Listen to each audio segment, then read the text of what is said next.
सदियों से हमारे देश की पहचान है।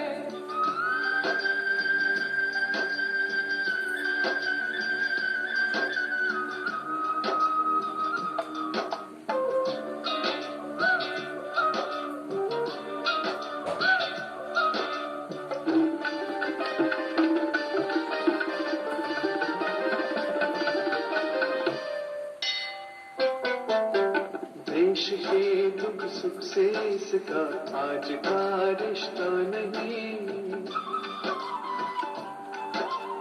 इसका पानी साफ है, शफाफ है, खारा नहीं। आपने हैरत है अब तक इस तरफ देखा नहीं।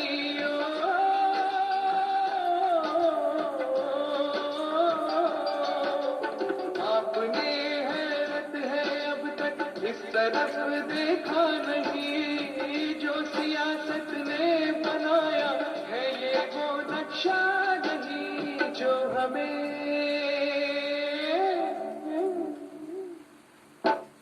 जो हमें कुदरत ने बख्शा है ये वो सम्मान है।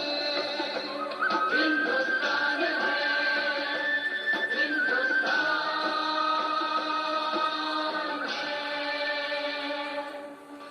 सिंधु।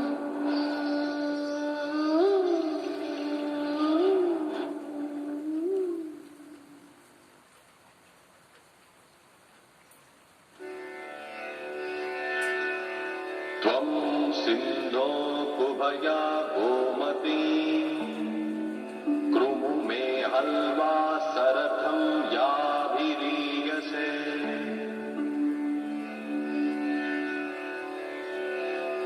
अभित्वा सिन्धो शिशुभिन्नमातरो वाश्रा अर्षन्ति पयसे बध्ये नवः।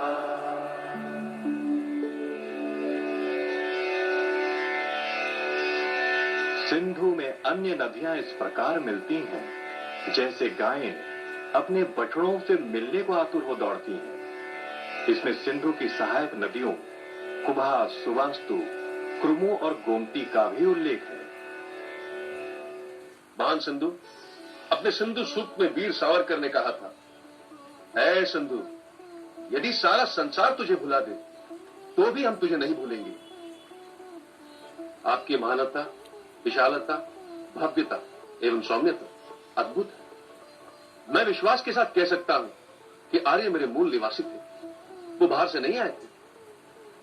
पश्चिमी विद्वानों ने भ्रामक प्रचार किया था कि वो विदेशी थे। देखिए, आर्यों के आक्रमण की जो धारणा है तो लिंग्विस्टिक है, उसका भाषा शास्त्रीय है, पुरातात्विक प्रमाण अभी तक तो मिले नहीं है। ये बिल्कुल निराधार सिद्धांत है। वास्तव में आर्य शब्द का जाति से कोई रिश्ता नहीं है। आर्य शब्द एक गुणवाचक शब्द है और संपूर्ण भारतीय वाङ्मय में आर्य शब्द का उपयोग कहीं पर भी जाति के अर्थ में नहीं हुआ है। पश्चिम के विद्वानों ने इस सिद्धांत का आविष्कार 18वीं शताब्दी के अंतिम चरण में करना प्रारंभ किया। उसका कारण यह था कि उस समय भारत सांस्कृतिक दृष्टि से, ज्ञान की दृष्टि से और आर्थिक दृष्टि से बहुत समृद्ध और विकसित राष्ट्र था। यूरोप के राष्ट्र उस समय पर बहुत पीछे थे और वे भारत जैसे महान राष्ट्र से अपना संबंध स्थापित करना चाहते थे। इसके लिए सबसे पहले सर विलियम जोन्स ने संस्कृत, फारसी, ग्रीक और लैटिन इन 4 प्राचीन भाषाओं के बीच में शब्द साम्यता को उन्होंने खोजा। और उनका कहना था कि भाई ये जो शब्द साम्यता है ये किसी व्यापारिक या राजनीतिक संपर्क के कारण से नहीं है। ये लगता है कि ये प्राचीन भाषा है, किसी एक मूल भाषा की पुत्रियां है और उस मूल भाषा को बोलने वाला समाज किसी एक जगह पर रहता रहा होगा तभी तो उसकी मूल भाषा होगी। यहां से फिर इस बात की खोज शुरू हुई कि वो मूल भाषा कौन सी है जिससे ये सब भाषा निकली और उस भाषा को बोलने वाले लोगों का मूल निवास कहाँ है, यानी दो चीजें चुना। तो शुरू में उन्होंने कहा कि वह मूल भाषा संस्कृत होगी, लेकिन फिर उनको लगा कि संस्कृत से तो एकदम भारत का महत्व बढ़ेगा, तो उन्होंने कहा कि वो इंडो यूरेनियन भाषा रही होगी, इंडो यूरेनियन भाषा परिवार रहा होगा। तो जर्मन ने एकदम उसको कहना शुरू किया कि नहीं, वो तो Indo Germanic family of languages थी, क्योंकि वो जर्मनी को भारत से जोड़ना चाहती थी। उस समय पर फ्रांस और जर्मनी में बहुत अधिक प्रतिस्पर्धा चल रही थी, उनमें बहुत झगड़ा था। जर्मनी फ्रांस के विरुद्ध संघर्ष कर रहा था और इंग्लैंड का भी फ्रांस से टकराव था। तो इंग्लैंड जर्मनी के साथ सहानुभूति रखता था, तो इंग्लैंड ने सुझाव दिया कि भाई इंडो जर्मनिक के बजाय हमें इंडो यूरोपियन कहना चाहिए। तो उन्होंने उसको Indo European family of languages कहना शुरू किया। इस बीच में मैक्स मुलर ने कहा कि भाई Indo Germany, Indo European, Indo Uranian ये सब कृत्रिम शब्द है, बनावटी शब्द है, इससे इनमें विश्वास नहीं पैदा होगा। यदि हम उसको आर्यन फैमिली ऑफ लैंग्वेजेस कहें तो फिर भारतवर्ष के लोग भी उसको स्वीकार कर लेंगे और वो उनकी भाषा का शब्द है, इसलिए उनको आसानी से स्वीकार हो जाएगा। और आर्य शब्द में आर्य शब्द श्रेष्ठता बोधक है, इसलिए उनको अपनी श्रेष्ठता का एहसास होगा। तो उसने विचार पूर्वक, योजना पूर्वक आर्य शब्द को उस भाषा परिवार के लिए प्रचलित किया। लेकिन जब भाषा परिवार के लिए प्रचलित किया तो वो फिर जनसमूह के लिए हो गया, जनसमूह के लिए हो गया तो वो जातिवाचक बन गया और इस तरह से आर्य शब्द जो है ये जातिवाचक अर्थों में इसका प्रयोग होने लगा। फिर आया कि भाई वो उस भाषा को बोलने वाला, उस परिवार को बोलने वाला समूह रहता कहां था, तो इसमें उन्होंने तरह तरह के देशों को बतलाया, भारत को छोड़ करके बाकी भारत के बाहर उन्होंने उसको बतलाया। लेकिन धीरे धीरे मैक्स मुलर ने भी अपने जीवन के अंतिम दिनों में ये बात कही कि भाई मैंने तो आर्य शब्द का प्रयोग जाति के अर्थों में नहीं किया था, केवल भाषा के लिए किया था। अब तो सरस्वती नदी की खोज हो गई है, हड़प्पा सभ्यता का प्रगटीकरण हो गया है। प्रारंभ में तो वो 19वीं शताब्दी के तो पूर्वार्ध तक तो आर्यों को, वैदिक आर्यों को सभ्यता की दृष्टि से बहुत विकसित मानते थे, लेकिन बाद में जब थ्योरी ऑफ एवोल्यूशन आई 1859 में, तो उसके बाद से उनकी दृष्टि बदल गई। उन्होंने कहा कि भाई सभ्यता का विकास तो बर्बरता से सभ्यता की ओर है और इसलिए भारत जो है ये पहले बर्बर रहा होगा, वैदिक युग जो है बर्बर है। तो उन्होंने भारत वैदिक पीरियड को एक ग्राम प्रधान अविकसित समाज के रूप में चित्रित किया और इसलिए जब 1922 में हड़प्पा सभ्यता की खोज हुई तो उन्होंने तुरंत कहा कि ये तो शहरी सभ्यता है, वैदिक सभ्यता तो ग्रामीण सभ्यता थी और इसलिए ये हड़प्पा सभ्यता जो है ये वैदिक सभ्यता नहीं हो सकती और ये वेदों से पुरानी। ये थ्योरी उन्होंने वहां पर प्रसारण कर दिया। लेकिन जैसे जैसे खोज आगे बढ़ रही है वैसे वैसे ये सिद्ध हो रहा है कि वैदिक काल का जो निर्धारण उन्होंने किया वो भी गलत था। हड़प्पा सभ्यता जो है ये वैदिक सभ्यता का ही वास्तव में दूसरा नाम है और इसलिए वेद यदि उस सभ्यता का शब्द रूप है तो हड़प्पा सभ्यता जो है वो उसका भौतिक स्वरूप है। ये अब विद्वानों ने मानना शुरू कर दिया है और अब ये भी सिद्ध हो गया है कि सरस्वती नदी के प्रवाह को भी देख लिया गया है, सैटेलाइट मैप से भी वो चीज स्पष्ट हो गई है। तो अब ये जो आर्य सिद्धांत है ये पूरी तरह से धराशायी हो चुका है। केवल इतना ही नहीं, वैदिक संस्कृति के बारे में अनेकों पश्चिमी भ्रम अब दूर होने लगे हैं। भारत हमने कभी किसी पर आक्रमण नहीं किया, नहीं कभी किसी से कुछ छीना है। सदैव विश्व को ज्ञान, मैत्री और सहअस्तित्व का संदेश ही दिया है। विश्ववानों को हम ये संदेश देना चाहते हैं कि हम सबके कल्याण के लिए, क्योंकि सर्वे भवन्तु सुखिनः, सर्वे सन्तु निरामया, सभी सुखी हों, सभी निरोग रहें, सभी आनंदमय रहें। सारा विश्व जगत एक परिवार है। प्राणी मात्र के प्रति भी हिंसा की भावना न करना, ये कितना शांत प्रिय सिंधु का दर्शन ही बता रहा है। यानी ये शांत हमें शांति का वरदान दे रही है सिंधु।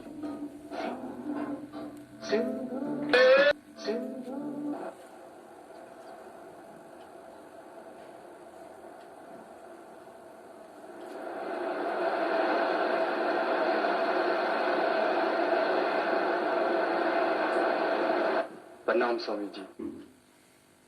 स्वामी जी, किस प्रकार ये सिंधु बौद्ध और हिंदू धर्म दोनों से ताल्लुक रखती है स्वामी जी? हमारे भारतीय वाङ्मय में और हमारी जो सोच है उसमें, और हमारे जो पुराणों में जो अवधारणाएं अवतारों की, उनमें 24 अवतार हैं। उनमें एक अवतार भगवान बुद्ध भी है।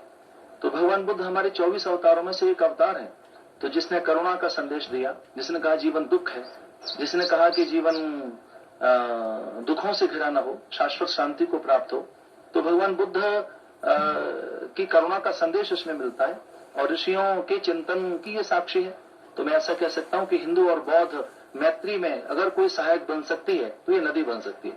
आज इतने सालों बाद इस सिंधु को फिर से याद किया जा रहा है स्वामी जी, इसका क्या महत्व है? सिंधु एक ऐसी सरिता है जहां समूची भारतीय संस्कृति और संवेदनाओं का रक्षण और पोषण हम वहां देखते हैं।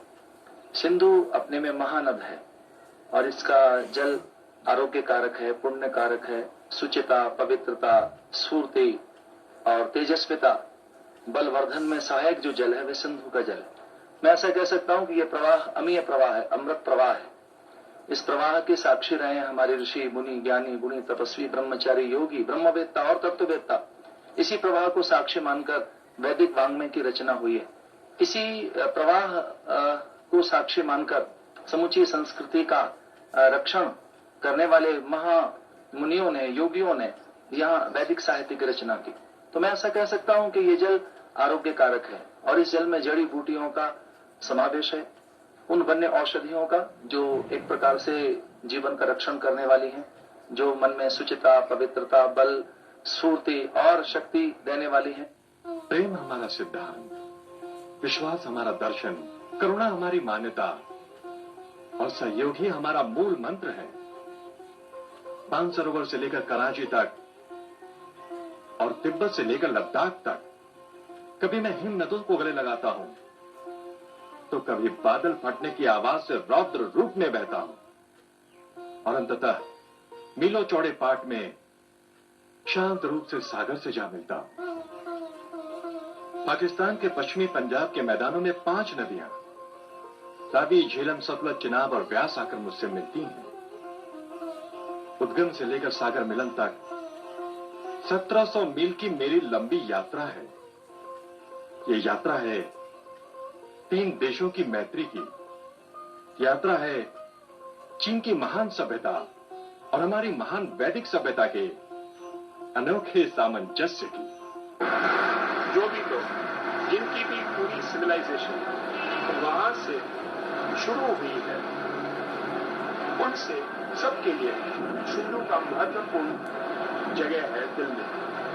और ये अगर एक संदेश या एक मैसेज होना चाहिए, ये होना चाहिए कि जो लोग या जो सिंधु नदी से पे बसे थे और जो सिंधु नदी से सिविलाइजेशन ली थी, तो वो सब लोग प्यार से आपस में चल सकते हैं।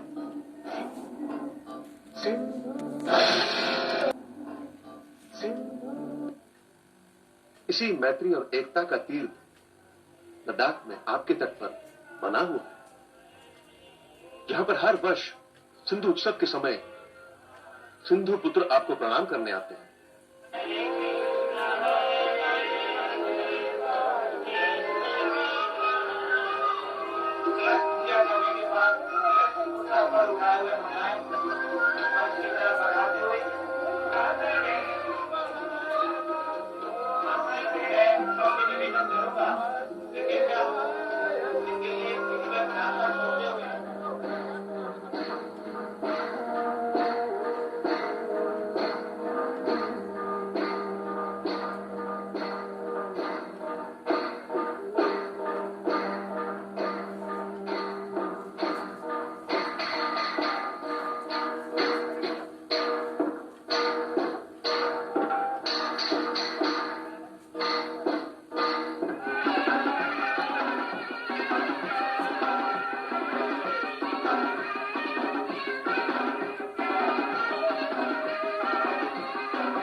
सिंधु तट सर्व पंथ संभाव का एक नया तीर्थ बना है, जहां हिंदू, मुस्लिम, ईसाई, सिख, विभिन्न मतों और पंथों के महान विद्वान सबकी भलाई और कल्याण की कामना के साथ एकत्र होते हैं। मेरे तट पर दिल्ली और आगरा के महामान्य आर्च बिशप भी आए।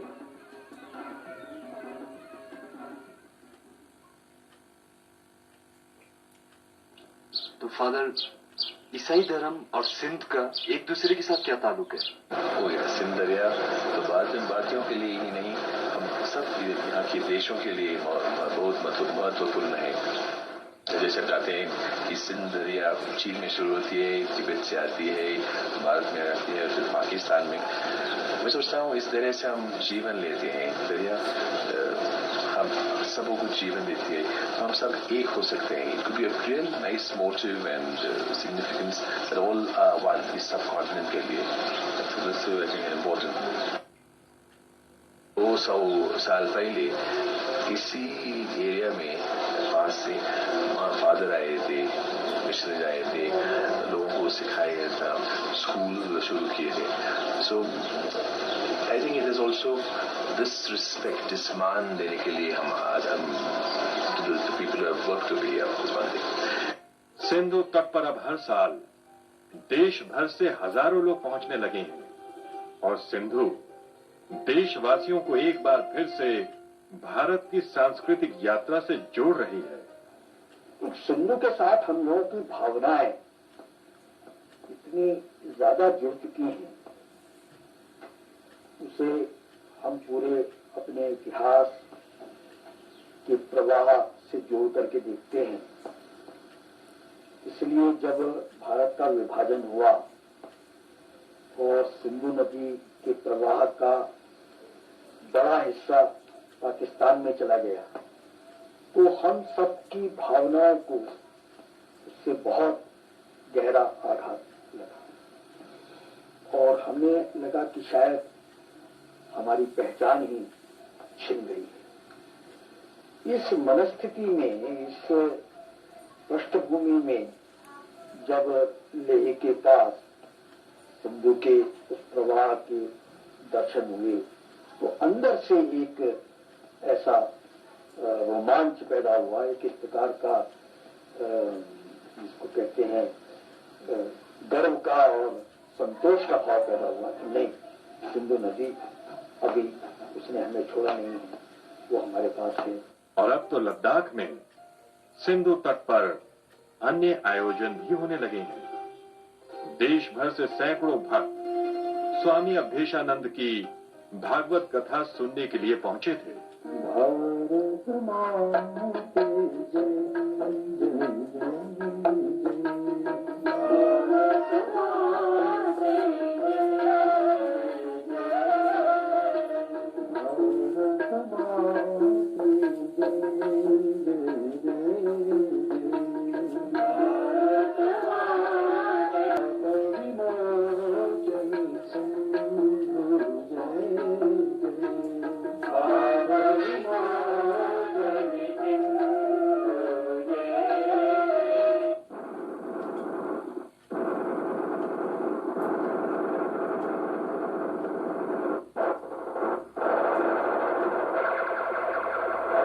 कारगिल युद्ध में सिंधु पुत्र वीर जवानों की शानदार विजय हुई।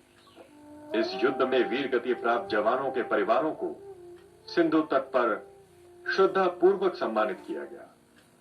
वीर जवानों को बहनों ने राखियां बांधी। इस राष्ट्रीय एकता के उत्सव में सभी मत और विचारधारा के लोग आए और सिंधु का स्तवन किया।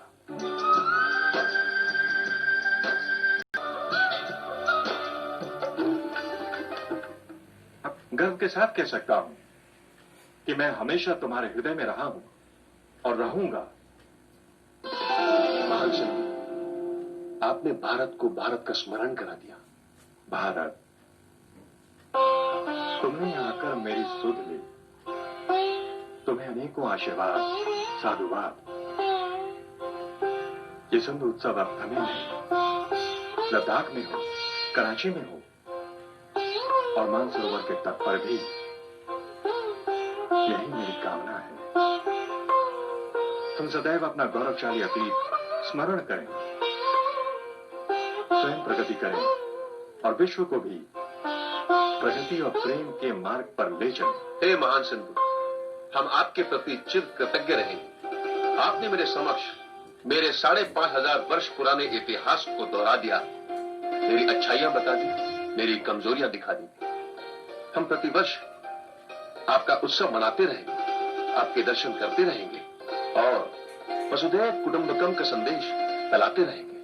अच्छा, मैं चलता हूं। विजयी भवा, यशस्वी भवा, तेजस्वी भवा।